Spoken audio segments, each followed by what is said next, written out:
Hello and welcome to Spotlight on Education. I'm Dr. Jon Kopko, Superintendent of the East Brunswick Public Schools and your host for the program. Today we're in the Channel 8 studio with two very special guests. First of all, Judy Litt, who is the President of the East Brunswick Education Foundation, and Norma Comerford, who is the Foundation's Grants Chairperson. I'd like to welcome both of you today and thank you for taking the time for being with us. The focus of today's program is to discuss the tremendous impact that the Foundation has had upon the students who attend the East Brunswick Public Schools. We'd like to talk a little bit about the history of the Foundation, describe where it came from and how it's evolved. And Judy, you've been here right from the beginning, and perhaps you could tell our audience how the Foundation was organized and what its mission is. Okay, well, the Foundation was organized in 1993 as a nonprofit independent corporation. This was decided after numerous meetings by local community members, parents, and business people who determined that there was a need to have a foundation whose mission would be to raise funds and develop partnerships to enhance and enrich programs for the students in the East Brunswick Public Schools, and then further determined that in order to, with the funds that were raised, we would enhance and enrich the programs through the awarding of grants to staff members for projects throughout the district. Now, Norma, there are several different kinds of grants. Could you tell us about those? Sure. We have mini grants, which are awarded on a monthly basis in amounts up to $500. And we now have three larger grant programs, which are awarded on an annual basis. And they are the Excellence Grant Programs, which are awarded up to amounts of $2,500. We have a partnership grant where the Foundation will match funding from one other source, also up to $2,500, and our Blue Ribbon Grant, which is up to $7,500 this year. Well, the number of grants that the Foundation has awarded since 1993 is certainly very impressive, and I know you have some statistics on that you'd like to share with us. I do. We started in 1993 by awarding 7 grants for a total of just over $1,200. The following year, we funded 21 grants for over $4,700. In the 1995-96 school year, we funded 31 grants for over $16,000. 41 grants the following year, over $19,000. Last year, we funded over $47,000 in grants that numbered 51 in total. And this year, so far, we have awarded 54 grants for over $66,000 for a grand total of 205 grants since our inception and over $155,000 in grants. It's just amazing to see the growth of the Foundation and the impact it's had, and to see the things that when people put their minds to it, the results that they can really get. And today we're fortunate to have several tapes of some of the projects that have been funded, and perhaps before we do see them, you could tell us what they're about. Sure, it's been a privilege to see the innovative programs that have taken place because of the teachers. The first one is a 1998 Blue Ribbon Grant to Frost School for a classroom without walls. And that's a mini nature preserve that allows the teachers and the students to explore nature trails, habitats, and life cycles right at Frost School. The second is a 98 Excellence Grant awarded to Churchill Junior High School for a Living Voices production of The Right to Dream, which was a powerful presentation of the civil rights movement in America. Then there's a 1998 partnership grant to the East Brunswick High School for their annual Poetry Festival. This is an exciting project allowing the students to experience poetry as a vibrant form of living communication. The Foundation is proud to have co-sponsored this event with the high school and the Dodge Foundation for the past 4 years. Next is a September 97 mini grant awarded to Warnsdorfer for a project called Penguin Pointers, which is a kindergarten program with special meaning thanks to the penguin guests from Jenkinson's Aquarium. Then there's a January 98 mini grant awarded to Lawrence Brook for a school-wide celebration entitled Happy Birthday, Dr. Seuss. And finally, we'll see a rehearsal of the East Brunswick High School Handbell Choir. They were the recipients of one of our first Blue Ribbon grants last year in January of '98. That's great. We're going to take a look at those tapes now. Mrs. Warren, could you tell us how this whole project started? Yes, the teachers in Frost School have been interested for some time in having an outdoor classroom. And with the help of Ms. Herman, we wrote a grant to the East Brunswick Education Foundation, and we've been working on it ever since. And what exactly did you do out here? Well, at this point in the development of the outdoor classroom, we have butterfly gardens, bird gardens, all plants that will attract butterflies and the birds. We have feeders for the animals, and we have this beautiful pond that you see with some wildlife in it presently, and we're doing some more work to get some other animals there. And Ms. Herman, how will the school use this outdoor classroom? Well, we're looking to have it become a nature study. It will incorporate in with the 4th and 5th grade curriculum very nicely, and the children will be doing research, will be doing projects, and using it as an outdoor classroom so that it becomes a living, workable area. How will people be scheduled to come out here? Well, the 4th grade teachers and 5th grade teachers are going to be very inventive. Initially, their classes will be the ones that will first make use of it, and then they'll be developing a school-wide schedule so other classes can sign up to use it as well. Great. Well, now, Mrs. Warren, your students are out here. What will they be doing today? Today they're just doing some observation, and they're using their observations and their interest in the pond particularly to write in their journals to incorporate that into an ILA class. That's great. Thank you very much. Paul, we have a special program happening here today. Could you tell us about it? Sure. This is the Right to Dream. It's part of a series of programs that we bring in. This one is funded by the East Brunswick Education Foundation, and we're real excited to have it. We piloted it last year in the 8th grade, and we found it was a wonderful program. It's about the civil rights movement in the 1970s, 60s, and 70s, and it fits perfectly into our 8th grade curriculum where they're studying about the Constitution, the Bill of Rights, and our civil rights. Now, your other rights are your civil rights. And your civil rights are your personal and property rights that are recognized by our government and guaranteed by our federal and state constitution, okay? And there's limits placed on governmental power on behalf of individual liberty. For example, when you go home from school on Fridays, you don't expect to have your teachers to follow you around on weekend. That's because their powers are limited to school hours on school grounds. Now imagine if you didn't have any of those rights. Imagine if someone else dictated to you where you could sit on a bus or in a theater, or if you were not working in some establishments. Imagine if there was a 24-hour curfew where you could be shot on sight simply because of the color of your skin. Well, in Mississippi, Alabama, Georgia, and Florida, it was just like that. You see, in the 1950s, slavery had been abolished for nearly a century, but a new type of treachery had taken its place, and it was called Jim Crow. Jim Crow is a form of segregation that was practiced in the South, and it was also designed to oppress blacks in the South. Jennifer is holding a poster which represents how the segregation system worked against blacks. Okay, this sign right here says colored. You will see these signs posted all over the South in various establishments. And that means you would see them in restaurants, movie theaters, restrooms, water fountains. You saw them all over the South, okay? Not only did you see colored signs for colored people, but you would see signs for whites as well. So they were very serious about the segregation laws in the South. Now, this program is a unique combination of video and theater. Where is it from?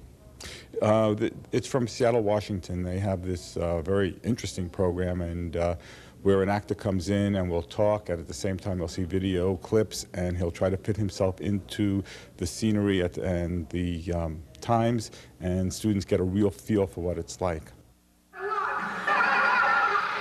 We had a bus our families had raised money to buy since the town refused to do it, but it was almost always broken, especially in the winter. At our school, the books were all with missing pages, and most of us sat on the floor. But I was inspired by Uncle Cliff and won my first election there. Our new class president is Raymond Hollis. I started working when I was 9, sweeping porches, and we needed the extra money. Daddy hardly even left the house anymore. Finally, there was a battalion reunion in Jackson. He decided to go and took me with him, all decked out in his uniforms, medals and decorations covering his chest. But when we started to get on the bus, the driver stopped us. Hey, boy, you gotta wait a minute. My father looked that man right. But my sister isn't an egg, or a souffle, or a cake. and my mother couldn't bear it. So she went into a little hospital all slathered in white stucco, and a doctor gave her an epidural and pulled out Mary Louise, and because my mother couldn't stop her foolish crying, which shouldn't have been a disaster any more than a poorly plated quail, chefs love to cook, and customers love to eat, and food is food no matter when it comes out. So my brother and I ate rich, perfect lasagna at Mrs. Palo's every day for a month. We got lost in pasta and gravy and thin veal sweet as sugar and the deep bite of garlic. And so today, when my brother asked what happened when my sister was born, was our mother home? I take a bite of salad and a sip of Zinfandel and say she was nuts. They locked her up, and for 1 month, we ate like little princes. And this is the first day of a 2-day poetry festival that you're running, Mike. Tell us all about the wonderful things that are going to be happening at the high school in the next 2 days. Well, as you said, it's a 2-day festival, and the first day we basically have 8 Dodge poets going into over 43 classrooms. So approximately 1,200 students will be interacting with poets and poetry and learning a little bit about living poetry. What we're trying to do really is to let them see that poetry is a living art rather than a dead art. And so, in fact, we even call it the Living Poets Society, as a little joke off of the Dead Poets Society movie. The second day is also very interesting because it's a 2-part program, one where there's just readings in the morning for a certain amount of students, but then there's also a full-day workshop where they listen to readings, and they go to workshops and work on their own poetry and then get to read some of their poetry. And then at 1:30 we have the featured poet who comes in and reads his poetry. So it's a nice little duplication of the past 5 poetry festivals. And the students really enjoy it, you can see. Well, it's fun to see the kids actually say, wow, that's a poet. A poet doesn't have to be exhumed from the grave. It's not Robert Frost and it's Whitman, and they're great poets. But there are poets out there today that are great poets, and it's nice for a kid to be able to say, okay, where did you come up with that image? How do you write? What do you do? And these are questions. And then also to laugh, because, it's supposed to be fun, it's supposed to be entertaining, and it's supposed to teach them.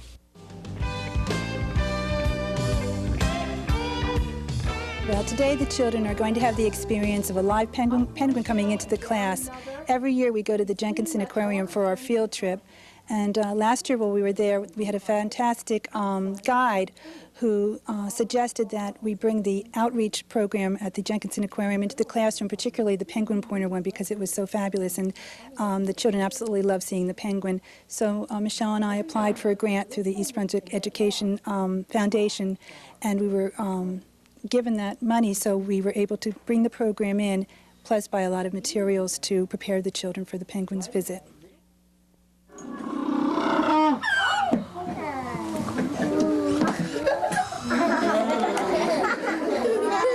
There he is. This is LP.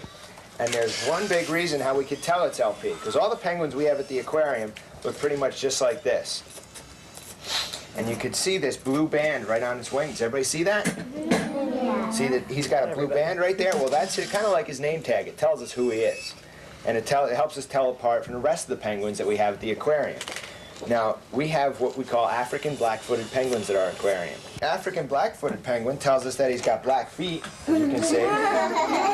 Also, that he is from Africa. But when you think about Africa, sometimes you think of jungles and deserts and lions and tigers and giraffes and stuff like that. But where these penguins are found is South Africa, right along the coast, or the beach, and where there are no jungles and there are no lions and tigers and giraffes and things like that. Mostly you just find penguins down there. And it's not cold, believe it or not. There are penguins that live where it is very cold, and that is the South Pole and down around the South Pole.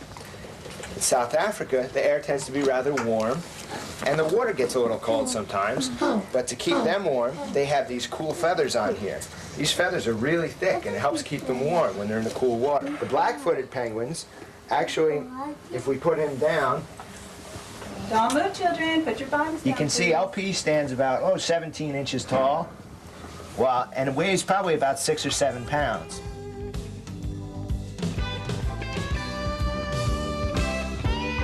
Hi, I'm I'm Amy Fisher, and I'm at Lawrenceburg School today with Trish LaDuca, who's the reading specialist here, and Mel Benjamin, who's the chairman of the East Brunswick Education Foundation.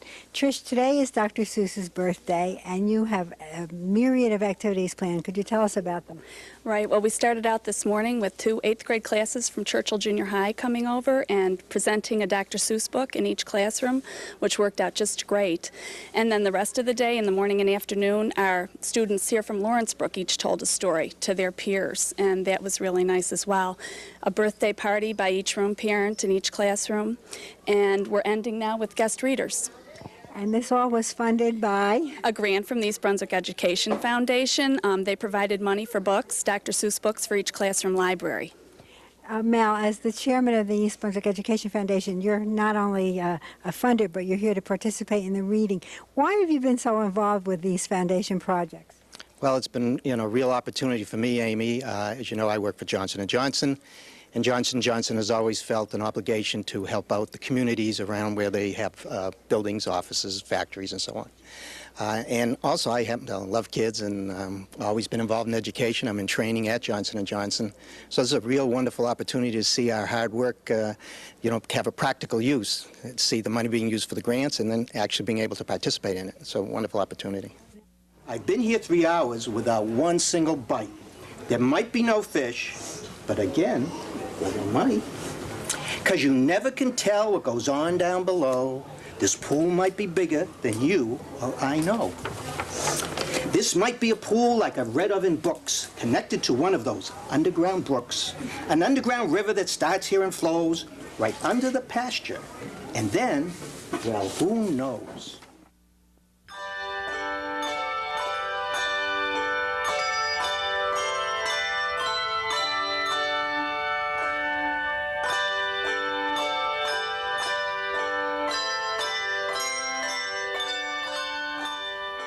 At East Brunswick High School with Rosanna Moran, who is the music teacher and also the person in charge of the newest performing group at the high school.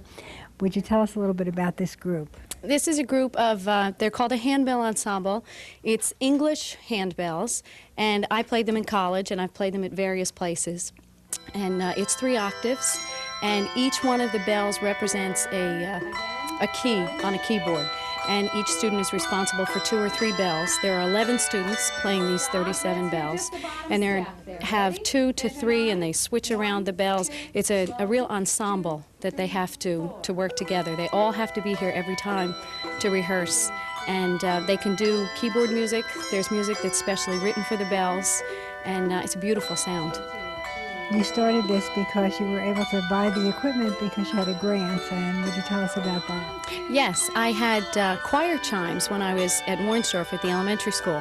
When I moved up to the high school, we had the opportunity to get handbells, so I applied for a grant for the Education Foundation, and they granted it, which was very nice, and so we purchased the bells from Walmart Company. And the grant allowed us to really get the full set, to get everything we needed, which was wonderful. Well, it just started in September, and have you performed in many places since then? Well, we started actually in October.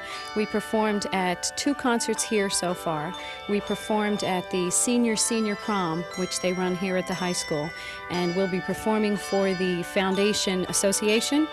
And in March, we'll be performing at Monroe High School for a special Music in Our Schools concert.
The scope of these programs is really truly amazing, and what we've seen today just represents a small sampling of the many projects that the foundation has funded.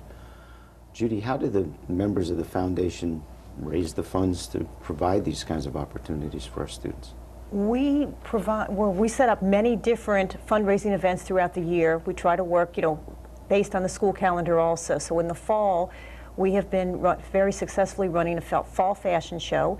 We use staff members or administration members from the district as our fashion show models. And it's really a fun evening, and that's usually held late October, early November. In December, we do a presentation of the Nutcracker that we co-sponsor with the New Jersey Dance Theater Ensemble. And that's held at the high school every December, and it's really been very successful for us. Throughout the year, we have Present with a Future, which is a way for any member of the community to honor a friend or a loved one, or to make a donation in memory of someone.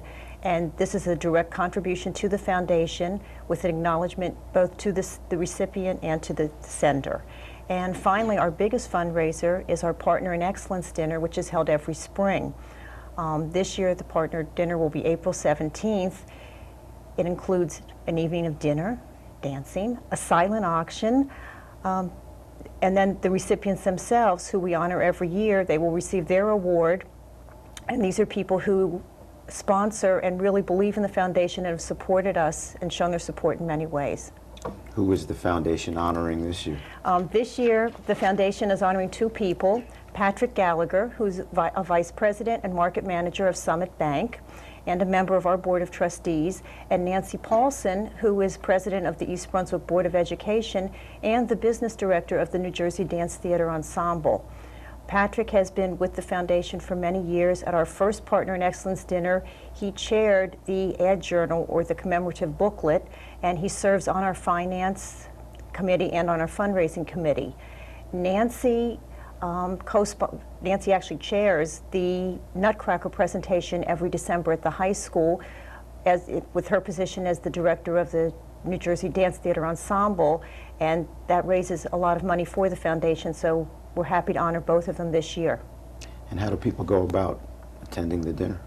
That part's very easy. The dinner this year will be April 17th, which is a Saturday evening. It'll be held at the Chateau, which is in East Brunswick. Begins at 7:30, and to make a reservation or to learn more about the dinner and any way that you can support the dinner, you simply call the foundation's number, which is 254-3233, or if you prefer, 254-EBEF for the East Brunswick Education Foundation. And after the dinner, what's going to be next for the foundation? We never stop. A week after the dinner, on the 24th, again in conjunction with the New Jersey Dance Theater Ensemble, we'll be doing a presentation of Peter and the Wolf at the high school. And we will be having our second annual golf outing this June 28th at Forsgate Country Club.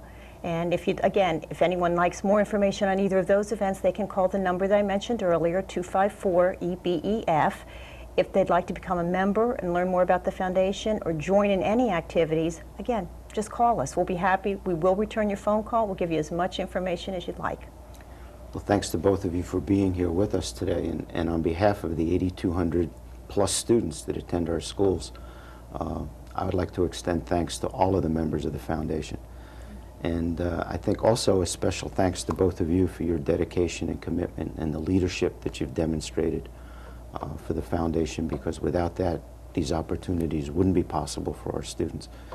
You've certainly enhanced their experiences in the classroom and also outside the classroom with some of the extra projects that they've become involved in. So we thank you very, very much for that. The foundation is certainly a force to be reckoned with, and it's our hope that the future is even brighter than what we expect. So thank you again. Thank you. And to our audience, I'd like to thank you for watching and hope you'll be back with us for our next program next month.